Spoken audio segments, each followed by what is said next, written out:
Many lawmakers are reacting to the president's announcement today. Joining us now from Washington, D.C., Congressman Mo Brooks. Welcome, Congressman. My first question to you, what are your thoughts about the president's plan to close Guantanamo Bay? Sure.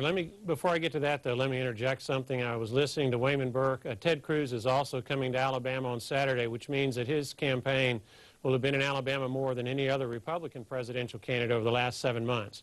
Now, that as an aside, back to Guantanamo, I think there are some serious issues here that we need to be looking at concerning Guantanamo.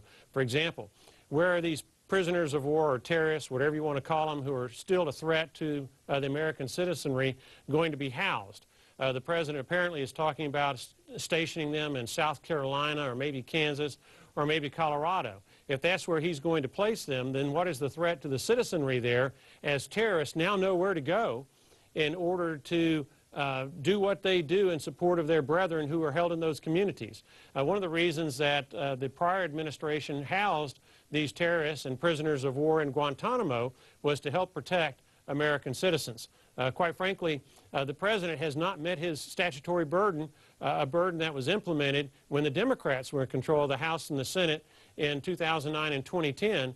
He's got to state specifically which prisoners are going to go where in the United States of America and how they're going to be taken care of. Until he's done that, he's not in compliance with law. Congressman Brooks, the president says that closing Guantanamo would save the U.S. $65 to $85 million a year. What are your thoughts on that?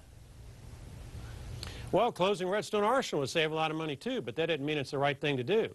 The right thing to do is to keep Redstone Arsenal open. Similarly, the right thing to do is to keep Guantanamo Bay open. Now, the president is tossing out numbers.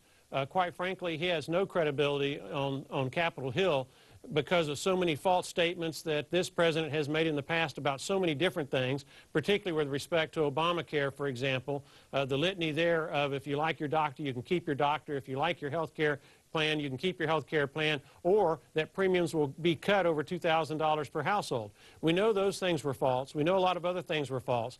So the president may be accurate in his projection of 60 to 65 million. I want to see hard numbers before I'll accept those as being accurate. All right, Congressman Mo Brooks, thank you as always for joining us.